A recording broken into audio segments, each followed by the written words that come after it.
जसं Pen urban cooperative बँकेच्या गैरव्यवहाराच्या बाबतीत त्या ठिकाणी ईडीने कारवाई केली। न्यू इंडिया कोऑपरेटिव्ह बँकेमध्ये पोलीस उत्तम कामगिरी करतायत। काल एक जणांना अटक केली यूपीतून। पण या बँकेच्या गोंधळामागे, न्यू अर्बन इंडिया कोऑपरेटिव्ह बँकेच्या गोंधळामागे जे भानू नाव ग्रस्त त्याला जबाबदार आहेत ते आता विदेशात आहेत। त्यांची पत्नी दुबईत आहे, हे महाशय लंडनला आहेत। त्यामुळे न्यू इंडिया अर्बन कोऑपरेटिव्ह बँकेच्या घोटाळ्यात सुद्धा ईडीला कारवाई करायला आपण सांगणार का, असे माझे 3 स्पेसिफिक प्रश्न आहेत। अध्यक्ष महोदय, अगोदर आपण याच्या संदर्भात सांगू पेनच्या जप्त केलेल्या ठेवी विक्री करूनच ठेवी परत देता येतील।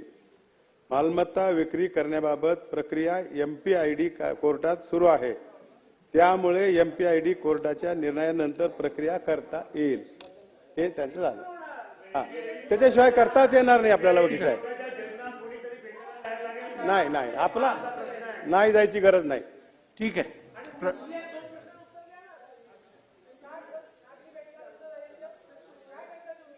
बाकीच्या नागरी बँकाची माहिती माझ्याकडे नाही आहे।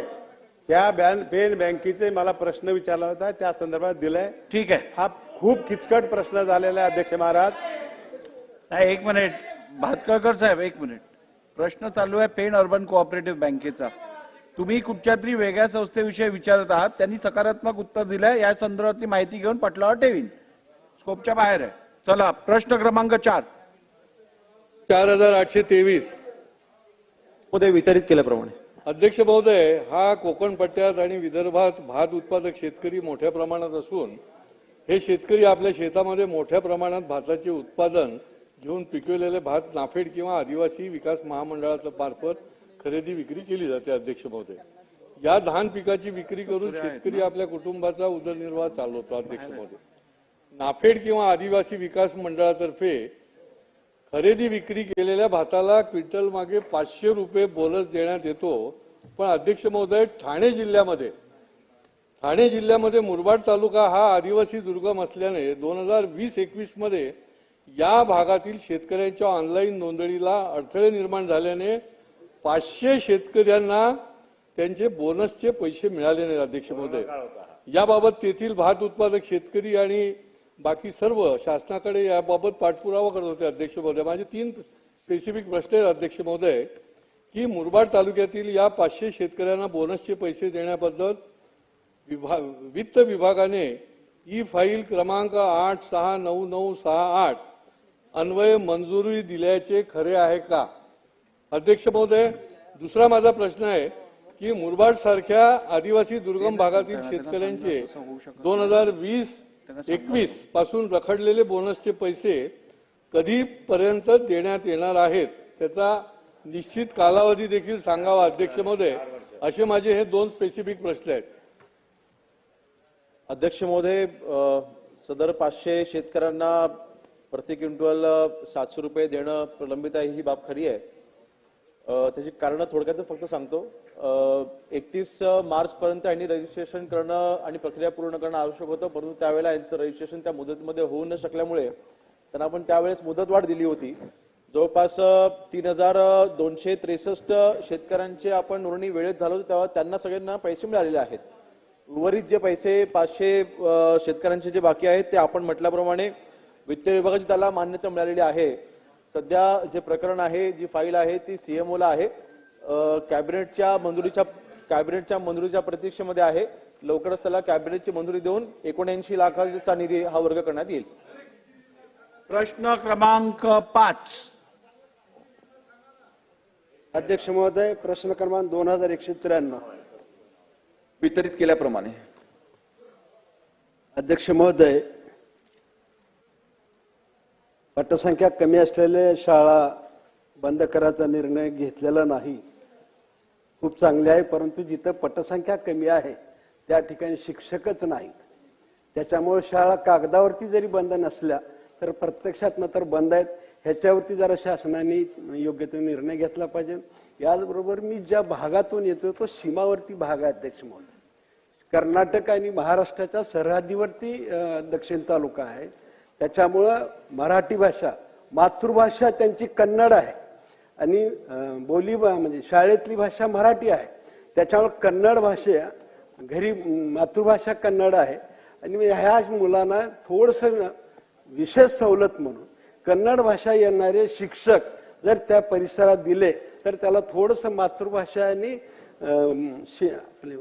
शिक्षणातली भाषा मराठी भाषा ह्या दोन्हीचा समन्वय घडता येईल आणि म्हणून त्या ठिकाणी असे शिक्षक नेमावेत.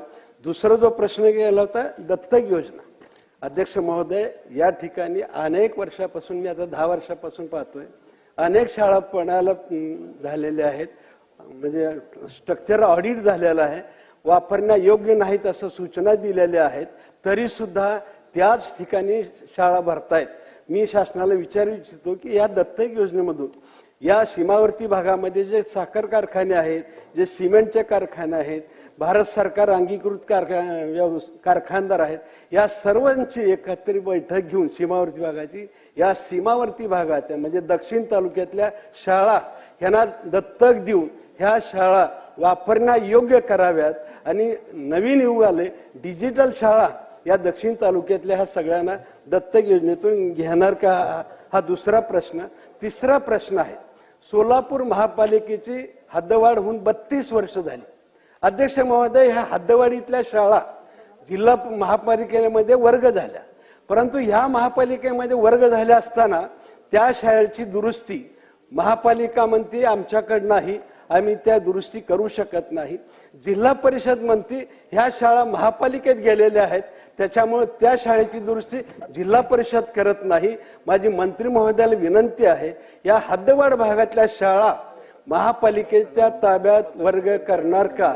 कारण महापालिका मागणी करत असताना जिल्हा परिषद म्हणती शाळेच्या जमिनी आमच्या, शाळेच्या बांधकामं आमची, आणि मग जिल्हा परिषद पैसे मागती.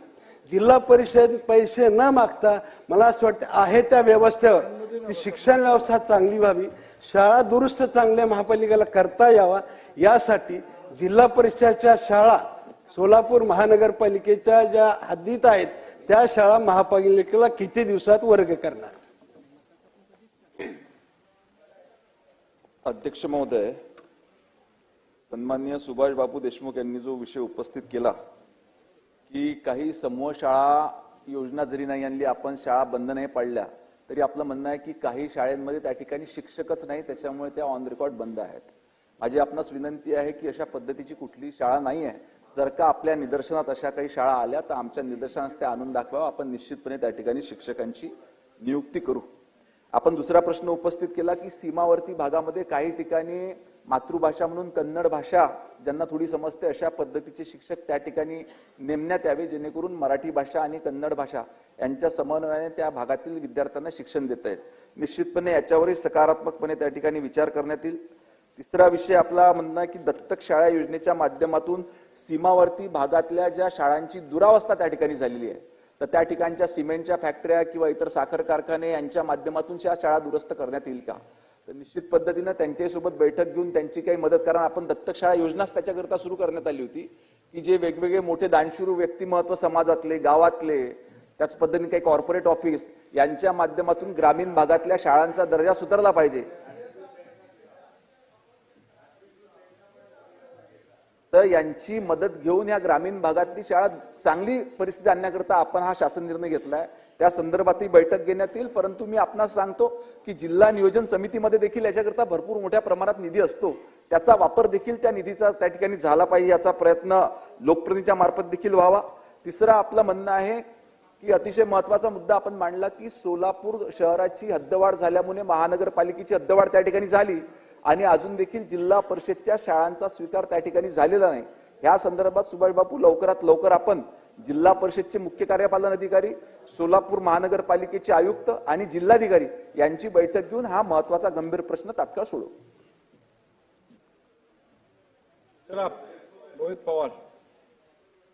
अध्यक्ष महोदय, उत्तर देत असताना मंत्री महोदयांनी सांगितलं की 0 ते 20 पटसंख्या असणाऱ्या शाळा बंद करण्याचे शासनाचे कोणतेही धोरण नाही. पण अध्यक्ष महोदय, माझा पॉइंटेड प्रश्न असा आहे, 100 दिवसाचा आराखडा जो मुख्यमंत्री साहेबांसमोर हा आपल्या विभागाच्या माध्यमातून जो ठेवला गेला, त्या आराखड्यामध्ये ही योजना जी आहे की सामूहिक शाळा योजना ही का त्याच्यामध्ये चर्चेत आली असा माझा डायरेक्ट प्रश्न आहे. जर तुम्हाला हे धोरणच करायचं नव्हतं तर त्या बाबतीतली चर्चा झाली का? आम्हाला जे कळालं ती झाली. मग झाली असेल तर त्याचा अर्थ येत्या काळामध्ये तुम्ही ही योजना आणू शकता अशी भीती अनेक पालकांना आणि शिक्षकांना वाटते. तो माझा त्या ठिकाणी प्रश्न आहे. अध्यक्ष महोदय, दुसरा विषय असा आहे की याच्यामध्ये असं आम्हाला कळतंय की 6वी ते 8वीच्या ज्या शाळा आहेत, ज्या ठिकाणी विद्यार्थ्यांची संख्या ही 20 पेक्षा कमी आहे, अशा शाळांना शिक्षकांचे पदच मंजूर करायचं नाही असं कुठेतरी अधिकाऱ्यांमध्ये चर्चा आहे.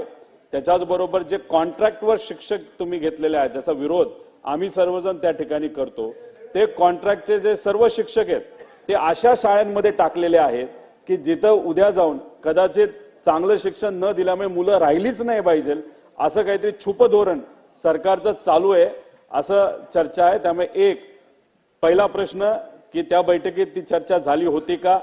दुसरा प्रश्न, जे 6वी ते 8वीच्या शाळेमध्ये आपण पदच मंजूर करणार नाही अशी एक चर्चा आहे, त्या बाबतीत तुमचं काय मत आहे? आणि तिसरा मुद्दा, कॉन्ट्रॅक्ट भरती जी तुम्ही केली ती टेम्पररी तुम्ही केली होती, ती तुम्ही कॅन्सल करणार का? असा डायरेक्ट आमचा तिसरा प्रश्न आहे. सन्मान्य सदस्य रोहित पवार यांनी जो मांडला विषय की समूह शाळा संदर्भात 100 दिवसाच्या आराखड्यामध्ये काही पॉइंट चर्चेत करण्यात आले होते. समूह शाळेच्या संदर्भात काही भागांमधनं लोकप्रतिनिधींची किंवा काही लोकांची मागणी अशी येत आहे, काही शाळांमध्ये लिटरली 5 विद्यार्थी 10 विद्यार्थी असे त्या ठिकाणी आहे. मग त्या ठिकाणी मागणी येते की बाबा आम्हाला एकत्रित त्या ठिकाणी करा आणि शैक्षणिक सुविधा, शैक्षणिक वातावरण त्या भागातल्या विद्यार्थ्यांना मिळालं पाहिजे. म्हणून काही ठिकाणी काही योजना किंवा काही कार्यक्रम सामूहिक पद्धतीने घेण्याकरिता आपण त्या पद्धतीची चर्चा त्या ठिकाणी केली होती. परंतु इतर सर्व त्या शाळा बंद करून एक शाळा करायची असा कुठल्याही पद्धतीचा निर्णय त्या ठिकाणी झालेला नाही किंवा निर्णय घेण्यात त्या ठिकाणी येणार नाही. तिसरं, 6वी ते 8वीचे पद मंजूर न करणे अशा कुठल्याही पद्धतीने किमान आपली 0 ते 20 पटसंख्या आहे त्या ठिकाणी किमान एक तरी शिक्षक असला पाहिजे याबाबतचे आदेश त्या ठिकाणी आपण निर्गमित केलेले आहे शासनाने. आणि कॉन्ट्रॅक्ट बद्दलचे चांगले कॉन्ट्रॅक्टमध्ये चांगले शिक्षक घेतले नाही असा प्रश्न आहे, ते देखील शिक्षक चांगलेच आहे, त्याच्यामुळे ते शिक्षक चांगले नाही आणि ते उत्तर होते काय झालं का? अध्यक्ष महोदय, नाही रोहितजी थांबा जरा, बसा त्यांचं होते. अध्यक्ष महोदय, इथं उत्तरामध्ये लिहिलेलं आहे की 0 ते 20 पटसंख्येच्या शाळा बंद करण्याचा काही निर्णय नाही.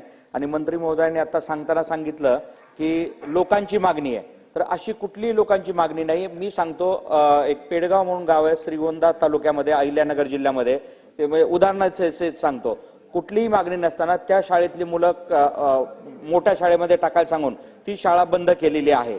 तर हे असं 0 ते 20 पटसंख्येच्या शाळा कंपल्सरी बंद केल्या जात आहेत हे निदर्शनात येत आहे.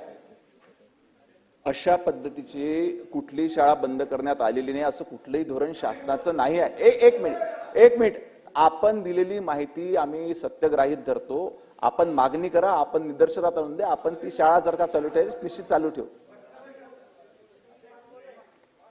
नाही, आपण याची माहिती तपासली जाईल अशा पद्धतीने कुठली मागणी नसताना आपण कुठली शाळा त्या ठिकाणी मर्ज केलेली नाही आहे.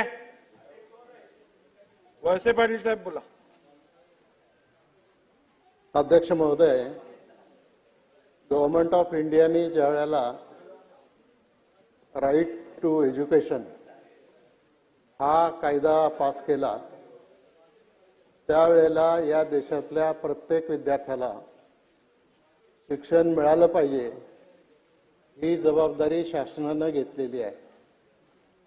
परंतु अलीकडच्या काळामध्ये आयदर शिक्षकांची कमी आहे, सुविधांची कमी आहे, बाकीचं टेक्निकल एज्युकेशन वगैरे हे तर आपण सगळं खाजगी संस्थांच्यावर सोडून दिलं. ज्या वेळेला राईट टू एज्युकेशनचा कायदा मंजूर झाला त्यावेळेला त्याचा अर्थ की केंद्र सरकार आणि राज्य सरकार एकत्रितपणाने दोघेही या सर्व विद्यार्थ्यांची शिक्षणाची व्यवस्था करू. आज डोंगरी, आदिवासी आणि अन्य भागामध्ये सुद्धा विद्यार्थ्यांचा पट कमी होत चाललेला आहे आणि तसं सन्माननीय सदस्यांनी सांगितलं तसं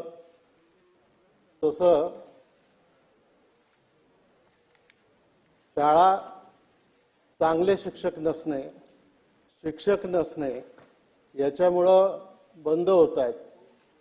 मी माझ्याच मतदारसंघातलं एक उदाहरण सांगतो. एक शिक्षिका चांगली शिकवत नव्हती.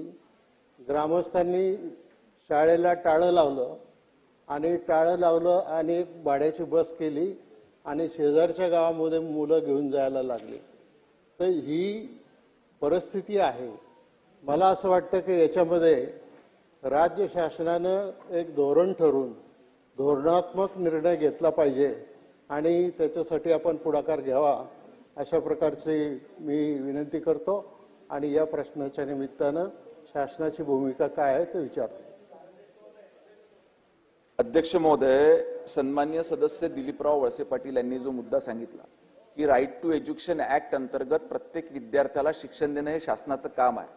निश्चितपणे त्याची अंमलबजावणी आपल्या राज्यामध्ये संपूर्ण पद्धतीनं चांगल्या पद्धतीनं होते आहे. या ठिकाणी एकनाथ शिंदे साहेब बसले, त्यांच्या काळामध्ये मुख्यमंत्री माझी शाळा सुंदर शाळा हा अतिशय चांगला प्रकल्प आपल्या संपूर्ण राज्यामध्ये त्या ठिकाणी राबविण्यात आलेला आहे. आपल्या सांगण्यानुसार प्रत्येक ठिकाणी चांगले शिक्षक त्या ठिकाणी आपण देतो आहे आणि स्पेसिफिक काही ठिकाणी जी घटना आपण सांगितली तर ह्या ठिकाणी देखील चांगला शिक्षक देऊन चांगले शिक्षण वातावरण आपण त्या ठिकाणी तयार करू. पुढे जाऊया आता. प्रश्न क्रमांक 6. प्रश्न क्रमांक 1637. अध्यक्ष महोदय, उत्तरात धोकादायक वर्ग खोल्याचा विषय आहे. धाराशिव जिल्ह्याच्या बाबतीत अध्यक्ष महोदय विचार केला तर 594 वर्ग खोल्या धोकादायक वर्ग खोल्यामध्ये विद्यार्थी शिक्षण घेत आहेत. उत्तरात सांगितलं की शासन, जिल्हा परिषद, शेष, जिल्हा नियोजन समिती, मगाशी मंत्री महोदयांनी सांगितलं जिल्हा नियोजन समितीतून 5% निधी राखीव असतो. परंतु अध्यक्ष महोदय त्यांना निदर्शनास द्यायचं की या वर्षी फक्त जिल्हा नियोजन समितीच्या 5%नं फक्त धाराशिव जिल्ह्यात 82 वर्ग खोल्या मिळू शकल्या. मग राहिलेल्या 514 वर्ग खोल्याचं काय? मग त्या विद्यार्थ्यांनी धोकादायक वर्ग खोल्यामध्ये शिक्षण घ्यायचं का? त्यासाठी शासन समग्र शिक्षा अभियान आपण एक पर्याय दिला, पण समग्र शिक्षा अभियानमधून वर्ग खोल्याला नवीन मंजुरी मिळत नाही. आपण ही माहिती घ्या. मला एवढीच विनंती करायची की शासन स्तरावरून ज्या धोकादायक वर्ग खोल्या आहेत त्याचं स्ट्रक्चरल ऑडिट झाले महाराष्ट्रातल्या, या पूर्ण वर्ग खोल्यासाठी शासनानं तरतूद केली पाहिजे. आणि दुसरा महत्वाचा विषय, आपण जे बऱ्याच ठिकाणी आपण ई लर्निंग केलंय, पण त्या ठिकाणी लाईटचं दर जे आहेत ते व्यावसायिक पद्धतीने आकारले जातात शाळेत. बऱ्याच ठिकाणी डिस्कनेक्शन झालेलं आहे.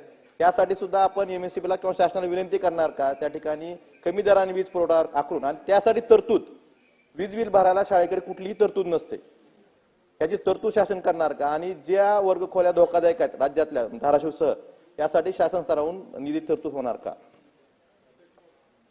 सन्माननीय सदस्य कैलाश पाटील यांनी महत्वाचा आणि संवेदनशील मुद्दा या ठिकाणी मांडला की तुम्ही 4 जिल्ह्यांची उदाहरण या ठिकाणी सांगितलं. त्या ठिकाणी अनेक वर्ग खोल्या या ठिकाणी काही पडलेल्या आहेत किंवा काही नादुरुस्त आहेत. आपण वेगवेगळे निधी, जसं आपणास मी जिल्हा नियोजन समिती सांगितलं होतं त्याच पद्धतीनं जिल्हा खनिज नीती, वित्त आयोग, आपल्या आमदार खासदार निधीमधून, काही ठिकाणी CSR फंडमधून आणि विशेष करून समग्र शिक्षण अभियानाच्या माध्यमातून या ठिकाणी आपण संपूर्ण राज्यातल्या शाळा दुरुस्तीचं काम आणि नवीन वर्ग खोल्या करण्याचं काम करतोय.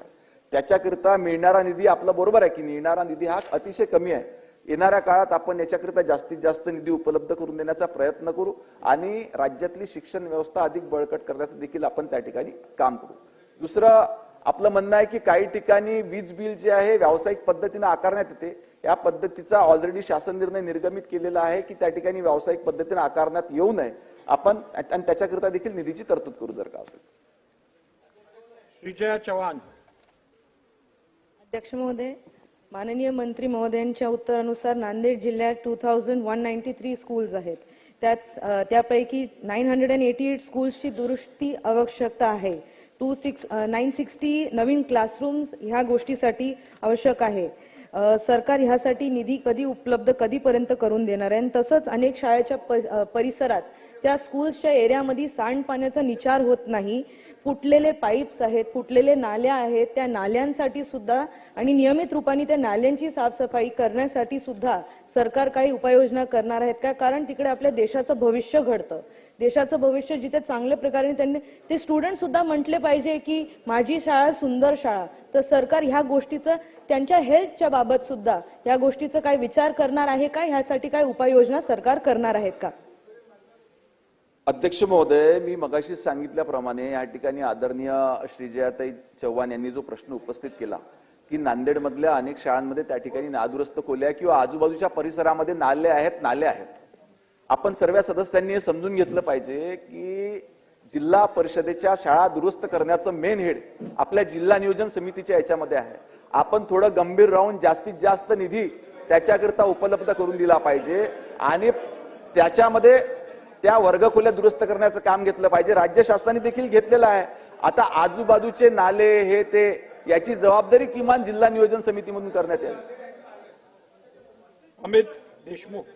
अध्यक्ष महोदय, मंत्री महोदय अतिशय सुंदर उत्तर देत आहेत, पण समाधान मात्र कोणाचं होत नाहीये.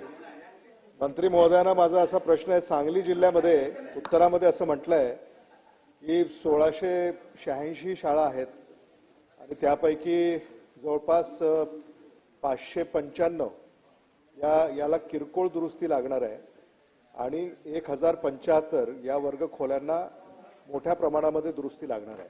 अध्यक्ष महोदय, मंत्री महोदयांना आपल्या माध्यमातून माझा असा प्रश्न आहे की राज्यामध्ये अशा नादुरुस्त शाळांची संख्या किती आहे? पहिला प्रश्न. दुसरा प्रश्न, वर्षाला या शाळांना दुरुस्तीसाठी अर्थसंकल्पामध्ये किती तरतूद आपण करता? तिसरा प्रश्न, या राज्यातल्या नादुरुस्त शाळांना दुरुस्त करण्यासाठी तुम्हाला किती आर्थिक तरतूद आवश्यक आहे एकूण, आणि वर्षाला किती करता? आणि मग अशी जर तरतूद अध्यक्ष महोदय, म्हणजे आर्थिक तरतूद जर आपल्याला समजा 40,000 कोटीची असेल, वर्षाला जर 400 कोटी रुपयाची तरतूद होत असेल, तर मग किती वर्ष या शाळा खोल्यांच्या किंवा शाळांच्या दुरुस्तीला लागतील? अध्यक्ष महोदय, आपल्या माध्यमातून ही 4 पॉइंटेड प्रश्न आहेत. मी पुन्हा रिपीट करतो की एकूण नादुरुस्त शाळा खोल्या राज्यामध्ये किती आहेत संख्येनं, त्याला किती निधी लागणार आहे, अर्थसंकल्पामध्ये वर्षाला किती तरतूद होते आणि त्या तरतुदीनुसार किती वर्ष या शाळांच्या दुरुस्तीला लागतील? अध्यक्ष महोदय, सन्मान्य सदस्य अमितजी देशमुख यांनी विचारलेल्या माहितीनुसार युडायस 2023-24च्या माहितीनुसार राज्यात जिल्हा परिषदेच्या एकंदरीत 60,344 शाळा आहेत. सदर शाळांमध्ये एकूण 2,54,298 वर्गखोल्या आहेत. त्यापैकी 23,973 वर्गखोल्यांना मोठ्या दुरुस्तीची गरज आहे आणि 22,716 वर्गखोल्या धोकादायक आल्याचे निदर्शनास येते. याच्याकरता दरवर्षी आपण निधीची तरतूद करत असतो, परंतु आपलं बोलणं आहे की जी निधीची आपण तरतूद करतो ती कमी पडते. चला उत्तर तुम्ही बोला ना, तुम्ही का थांबलाय? निधीची तरतूद त्या ठिकाणी कमी पडते आहे. स्कोपच्या बाहेरचा प्रश्न आहे, याच्यामध्ये विचारला नव्हता. अध्यक्ष महोदय, एकच मिनिट. अध्यक्ष महोदय, स्कोपच्या बाहेर हा प्रश्न नाहीये. अध्यक्ष महोदय, आपल्या माध्यमातून मंत्री महोदयांना माझी अशी विनंती आहे, आकडेवारी तुम्ही खोल्यांची सांगितली, शाळांची सांगितली, नादुरुस्त छोट्या दुरुस्त्या आणि मोठ्या दुरुस्त्या याही सांगितल्या, पण त्याला नेमका निधी किती लागणार आहे? अर्थसंकल्पीय अधिवेशन आहे अध्यक्ष महोदय, आणि या संदर्भामध्ये हा प्रश्न या ठिकाणी सन्माननीय विधानसभा सदस्यांनी उपस्थित केलाय. या प्रश्नाचं गांभीर्यानं मंत्री महोदयांनी उत्तर द्यावं अशी माझी विनंती आहे. या ठिकाणी आपला जो प्रश्न उपस्थित करण्यात आला होता अमितजी, तो 4 जिल्ह्यांकरता आला होता. 4 जिल्ह्यांची माहिती एक मिनिट देतो तुम्हाला, ती पण माहिती देतो. 1 मिनिट. त्यांचं उत्तर 4 जिल्ह्याची माहिती आपल्याला दिली. राज्यामध्ये जवळजवळ 57 कोटी रुपये 2023-24 मध्ये आपण त्या ठिकाणी उपलब्ध केले होते आणि 24-25 मध्ये 160 कोटी रुपयांची तरतूद आपण त्या ठिकाणी केलेली होती. ठीक आहे, दिलं ना. त्यांनी आकडेवारी दिली ना आता. किती तरतूद ते करतात याबद्दल भाष्य नाही. आणि एकंदरीत महाराष्ट्रातल्या जनतेनं किती वर्ष वाट पाहायची या शाळा दुरुस्त होण्यासाठी, हे कळालं पाहिजे अध्यक्ष महोदय. हे कळालं पाहिजे अध्यक्ष महोदय. हा प्रश्न गंभीर आहे. तुम्हाला थोडक्यात माहिती पाहिजे की आता जी कामं प्रस्तावित आहेत किंवा जी कामं करायची आहेत त्यासाठी लागणारा निधी हा तुम्ही कधी उपलब्ध करून देणार, हा तुमचा प्रश्न आहे का? हा हजारोंच्या संख्येने या शाळा आहेत. महाराष्ट्रातली जनता हे समजून त्यांचं म्हणणं घेण्यासाठी तेच आहे की प्रयत्न तुम्ही करतायत. स्कोप मध्ये सध्या ज्या जिल्ह्याबद्दल विचारताय नाही, राज्यातला त्याची प्रश्न आकडेवारी अध्यक्ष सांगतील महोदय. ते. प्रश्न राज्यातील शाळांचा आहे. राज्यातील जिल्हा परिषदेच्या शाळेच्या दुरुस्तीबाबत हा प्रश्न आहे. माझा प्रश्न हा आहे की निधी एकूण किती लागणार आहे या शाळांना दुरुस्त करायला आणि किती वर्ष वाट पाहावी लागेल विद्यार्थ्यांना. अध्यक्ष महोदय एक मिनिट. अध्यक्ष महोदय, सन्मान्य सदस्य अमित देशमुख साहेबांनी जी एक मिनिट नाही बसा, असं काय करता, बसा, बोला मंत्री महोदय बोला. सन्मान्य सदस्य अमित देशमुख साहेबांनी जी चिंता या ठिकाणी व्यक्त केली, ही परिस्थिती काही ह्या 5-10 वर्षात तयार नाही झाली. एक मिनिट, मागच्या अनेक वर्षामध्ये आपल्याकडनं या ठिकाणी दुर्लक्ष करण्यात आलं. मी आपल्या सांगण्याप्रमाणे मान्य एकनाथ शिंदे साहेबांनी कार्यक्रम हातात घेतला आणि संपूर्ण राज्यामध्ये माझी शाळा सुंदर शाळा हा उपक्रम त्या ठिकाणी सुरू करण्यात आला. आणि आता मागच्या आपण बघतोय 10 वर्षापासून जी परिस्थिती सुधारण्याचा परिस्थिती बदललेली आहे. ठीक आहे, आपण स्पेसिफिक उत्तर द्या. या ठिकाणी अमित देशमुख साहेबांची भावना लक्षात घेता आपण लवकरच आराखडा राज्यातल्या शाळांच्या दुरुस्तीकरिता आराखडा घेऊ आणि लवकरात लवकर याच्याकरिता अर्थसंकल्पामध्ये तरतूद करून ह्या महाराष्ट्रातल्या शाळा अजून बळकट करू. अभिमन्यू पवार. अध्यक्ष महोदय, मंत्र्यांनी उत्तर समाधानकारक दिलेलं आहे. मी पण विषय मांडला होता, हा माझं नाव आलेलं आहे याच्यामध्ये, म्हणून लवकर बोला. अध्यक्ष महोदय असं आहे की आज अनेक शाळांमध्ये टॉयलेट नाहीत. अध्यक्ष महोदय, विद्यार्थ्यांनी करता टॉयलेटची व्यवस्था करावी लागणार आहे. ते आपण करणार का? शौचालयाची व्यवस्था, ठीक आहे, शौचालयाची तेच. आणि अध्यक्ष महोदय, आज काही ठिकाणी शौचालय बांधलेले आहेत आम्ही आमदार निधीतून आणि गरीब असताना, पण तिथं शिपाईच नाही स्वच्छता करायला. त्यामुळे पुन्हा तोच बांधणार आहात का? स्वच्छता होणार आहे का? त्यासाठी शिपाई नेमणार आहात का? स्ट्रक्चर ऑडिट होणार आहे का? कारण आज माझ्या मतदारसंघामध्ये 60 ते 70 शाळा अशा की पडघायला आलेल्या आहेत. त्यामुळं त्याचं स्ट्रक्चर ऑडिट व्हावं. ठीक आहे, आणि ऑडिट होऊन त्याचा हे करावं अशी माझी मागणी आहे. टॉयलेट उपलब्ध करून देण्यात येईल. शौचालय नाही आहेत विद्यार्थ्याकरिता तुम्हाला ते सांगतोय. शौचालयाची व्यवस्था नाही आहे, देण्यात येईल. स्पेसिफिक सांगा कुठच्या शाळेत नाहीये. नाही, अनेक शाळा नाहीच अनेक नाही, स्पेसिफिक सांगा. स्पेसिफिक शाळा माझ्या मतदारसंघात कुठल्या शाळेत नाहीये.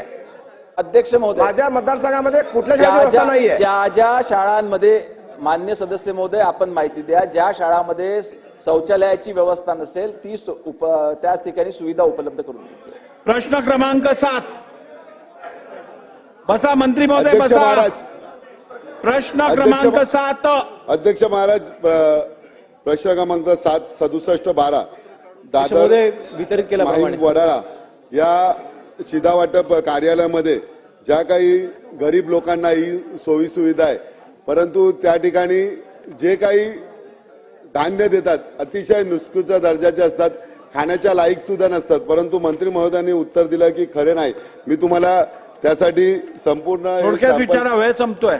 सॅम्पल पाठवतोय साहेब. बघा, त्यामध्ये गहूमध्ये खडे आणि एवढे कचरा असतो की ते खाण्यालायक नाही. त्यानंतर जे काही दुकानं आजकाल बंद होत आहे त्याचे कारण अध्यक्ष महाराज असे आहे की ज्या दुकानामध्ये गोणी येतात त्या गोणी जवळजवळ एक गोणी उतरायला त्यांच्याकडनं दुकानदारांकडनं 20 रुपये घेतात.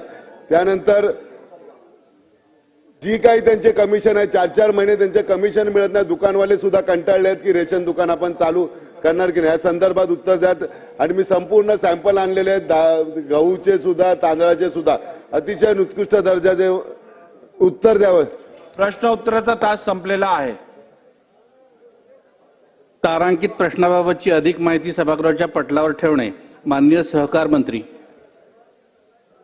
अध्यक्ष महोदय, मी आपल्या अनुमतीने एसटी कामगाराच्या महाराष्ट्र स्टेट ट्रान्सपोर्ट सहकारी बँकेमध्ये सुरू असलेल्या अनागोदी कारभाराबाबत या विषयावरील श्री रोहित पवार व इतर विधानसभा सदस्य यांचा तारांकित प्रश्न क्रमांक 72-128 ला दिनांक 14 डिसेंबर 2023 रोजी अनुपूरक प्रश्नोत्तराच्या वेळी दिलेल्या आश्वासनानंतर अधिक माहिती सभागृहाच्या पटलावर ठेवतो. अधिक माहिती सभागृहाच्या पटलावर ठेवण्यात आली. माननीय उद्योग मंत्री.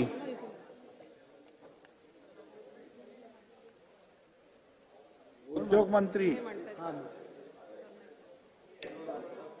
अध्यक्ष महोदय, मी आपल्या अनुमतीने सन 2017च्या पहिल्या अर्थसंकल्पीय अधिवेशनामध्ये दिनांक 24 मार्च 2017 रोजी सर्वश्री प्रशांत ठाकूर पनवेल व इतर विधानसभे सदस्य यांनी रायगड जिल्ह्यातील खालापूर तालुक्यातील भूसंपादनाबाबत या विषयाच्या अनुषंगाने विधानसभा तारांकित प्रश्न क्रमांक 74,507 उपस्थित केला होता. सदर तारांकित प्रश्नाच्या अनुषंगाने दिलेले आश्वासन क्रमांक 99 आश्वासन क्रमांक 100 च्या अनुषंगाने अधिकची माहिती विधानसभा सभागृहासमोर ठेवतो. अधिक माहिती सभागृहाच्या पटलावर ठेवण्यात आली. तारांकित प्रश्नाचे सुधारित उत्तर सभागृहाच्या पटलावर ठेवणे. माननीय पणन मंत्री. अध्यक्ष महोदय, मी आपल्या अनुमतीने दिनांक 17 मार्च 2025 रोजीच्या तारांकित प्रश्नोत्तरच्या यादीतील श्री भास्कर जाधव विधानसभा सदस्य यांच्या राज्यात स्थापन झालेल्या काजू मंडळाच्या माध्यमातून काजूला हमीभाव मिळण्याबाबत या विषयावरील तारांकित प्रश्न क्रमांक 296 चे सुधारित उत्तर सभागृहाच्या पटलावर ठेवतो. सुधारित उत्तर सभागृहाच्या पटलावर ठेवण्यात आले. उपाध्यक्ष पदाच्या निवडणुकीच्या कार्यक्रमासंबंधी घोषणा. आम्हाला घोषणा होऊ देत.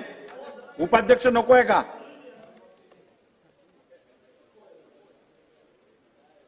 मला पाहिजे. बुधवार दिनांक 26 मार्च 2025 हा दिवस उपाध्यक्षांच्या निवडणुकीसाठी निश्चित केला आहे. या निवडणुकीसाठी नामनिर्देशन पत्रे सचिव 1 कार्यभार महाराष्ट्र विधानसभा विधान भवन मुंबई यांना त्यांच्या तळमजल्यावरील दालनात दालन क्रमांक 21 मंगळवार दिनांक 25 मार्च 2025 रोजी मध्यान्हापूर्वी दुपारी 12 वाजता पोचतील अशा रीतीने सादर करावी. नामनिर्देशन पत्राची छाननी सचिव 1 कार्यभार महाराष्ट्र विधानसभा यांच्या दालनात मंगळवार दिनांक 25 मार्च 2025 रोजी दुपारी 12 वाजता होईल. त्यानुसार ज्यांना उमेदवारी मागे घ्यायची असेल त्यांनी त्याबाबतची लेखी सूचना सचिवांकडे बुधवार दिनांक 26 मार्च 2025 रोजी सकाळी 11 वाजेपर्यंत स्वतः उमेदवाराने, सूचकाने किंवा अनुमोदकाने आणून देणे आवश्यक आहे. उपाध्यक्ष निवडीचा कार्यक्रम, नामनिर्देशनाचा नमुना व उमेदवारी मागे घेण्याच्या सूचनेच्या प्रती या सचिवालयाच्या संकेतस्थळावर उपलब्ध करून देण्यात आल्या आहेत. तसेच उक्त प्रती सचिव 1 कार्यभार आणि महाराष्ट्र विधिमंडळ सचिवालयाच्या अ कक्षात 11वा मजला कक्ष क्रमांक 1103 मध्ये उपलब्ध आहेत. अभिनंदनपूर्व प्रस्ताव.